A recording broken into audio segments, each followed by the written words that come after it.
Dear students, today we are going to discuss about the different layers of the atmosphere.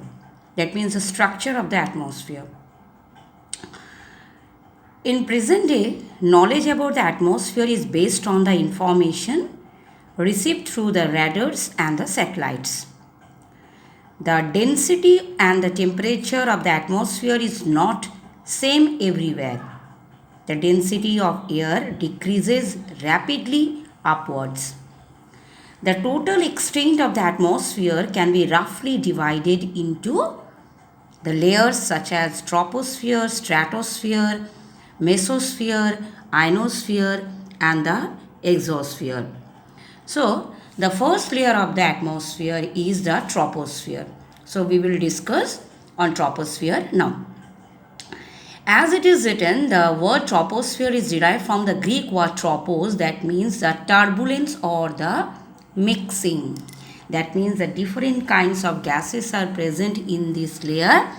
So, this layer is the mixing of different kinds of gases. Next is most of the weather phenomenon take place here. Most of the weather phenomenon such as formation of cloud, fog, dew, blowing of winds, thunder, lightning, precipitation, etc. occur in this layer. Why? Because of the presence of water vapor and most of the dust particles. Next, this layer is subjected to intense mixing due to both horizontal and the vertical circulation of air. Why there is a turbulence or the mixing of the different gases? Because the wind and or the air, it blows horizontal way and the vertical way in this layer. I think all of you have understood these 3 points. Now, next is temperature decreases with the height at an average rate of 1 degree centigrade per 165 meter, or in your book it is written 167, some of the book it is written 165 meter of height above the sea level, which is known as a normal lapse rate of temperature. So normal lapse rate of temperature means with the increase of height, when the temperature decreases in the troposphere, that is known as a normal lapse rate of temperature. Next point is the temperature extend, troposphere extend up to height in near the equator it is 80 kilometer and near the pole about 8 kilometer. Next, the upper limit of the troposphere is known as a tropopause. Pause means stop. So the upper limit of the troposphere is known as a tropopause. Actually, the temperature stops decreasing at this level, and in this level the temperature is minus 58 degree centigrade. And dear students, in troposphere, the thickness of the tropopause is 1.5 kilometer. The tropopause is a zone of separation between the troposphere and the stratosphere. The temperature remains constant in the tropopause. One more point we can write or include with the features of the troposphere, that is where water vapor and the dust particles are found only in this layer. Okay. Now, ozonosphere or the ozone layer. The upper part of the stratosphere, actually the ozone layer is found in the stratosphere, the second layer of the atmosphere. So above the troposphere. So it is the upper part of the stratosphere which is the maximum concentration of ozone is known as the ozonosphere. It absorbs the almost all the ultraviolet rays of the sun coming from the sun. Thus it protects us from the harmful rays of the sun. So this important role played by the ozonosphere. Not only that, the ultraviolet radiation can destroy bacteria and animal tissues. Thus, the presence of ozone layer is essential for sustaining life on the earth.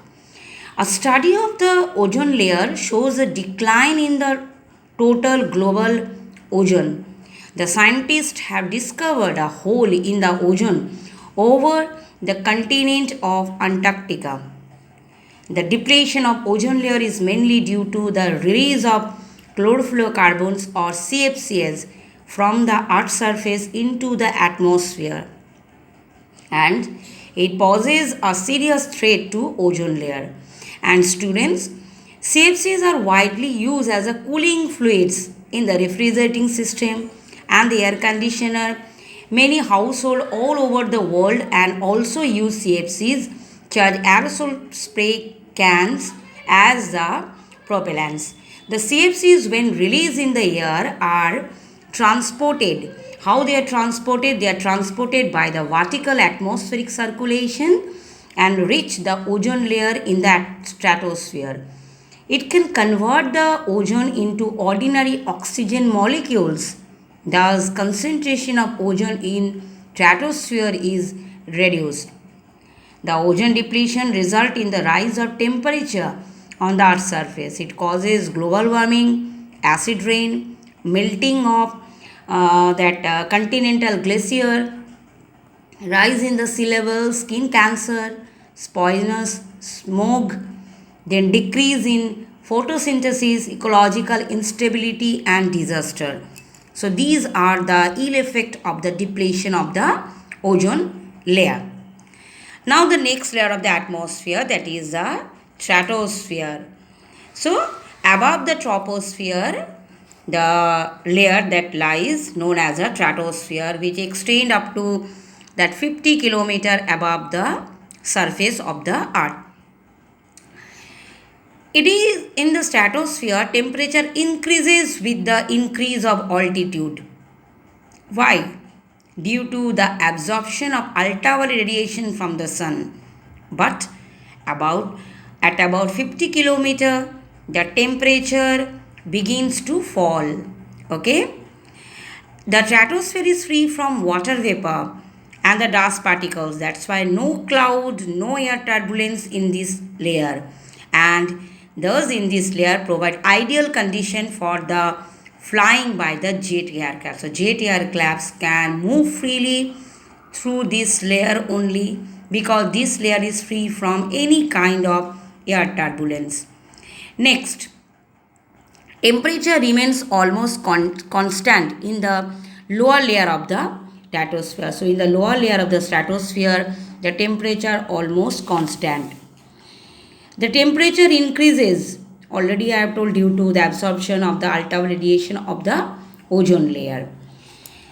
The uppermost or the topmost layer, that means a zone where the stratosphere ends, known as a stratopause. When a jet airplane flies through the stratosphere, it leaves behind a white tail which is really in the moisture from the engine, forming the condensation tracks, and these are not disturbed due to the lack of air movement at that height. So jet airplanes can move freely through this layer, and when they move, that time they leave a white tail, and the white tail is remained that only because it is this layer is free from any kind of air turbulence. Our next layer is of the atmosphere, that is a mesosphere.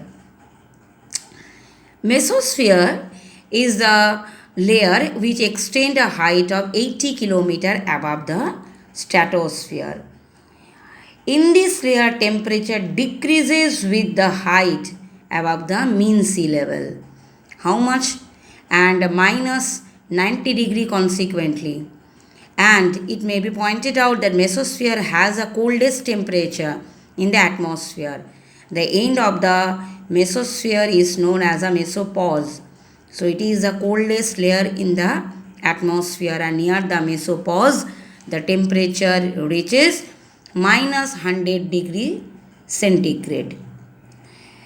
The next layer of the atmosphere, that is a ionosphere or the thermosphere.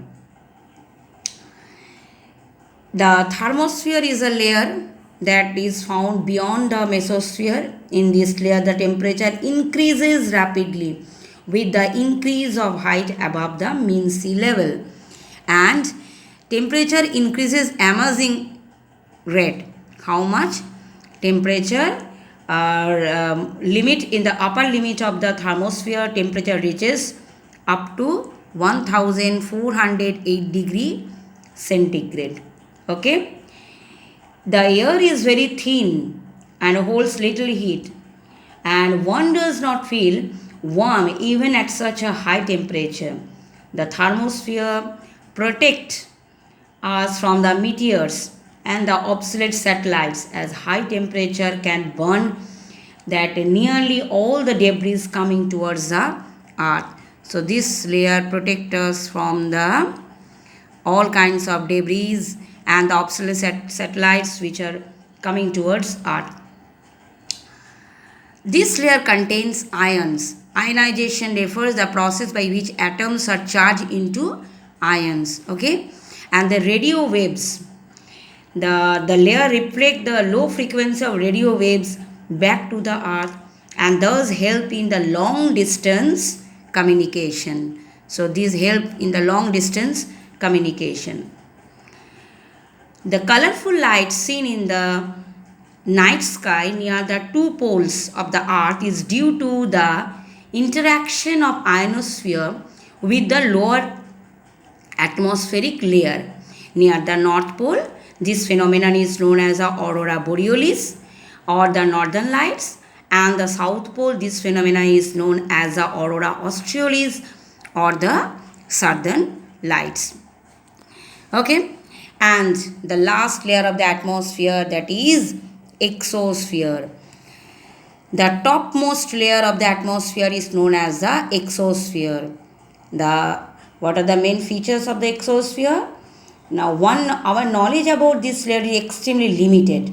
The density of air in this layer is very low, and it is in a rarefied form. That means the atmosphere here is a rare form, and pressure is also very less. The temperature increases with the increase of altitude here. Again the temperature increases, and how much? The temperature in the exosphere above 300 degree centigrade and may about 1600 degree centigrade. So temperature increases in this layer.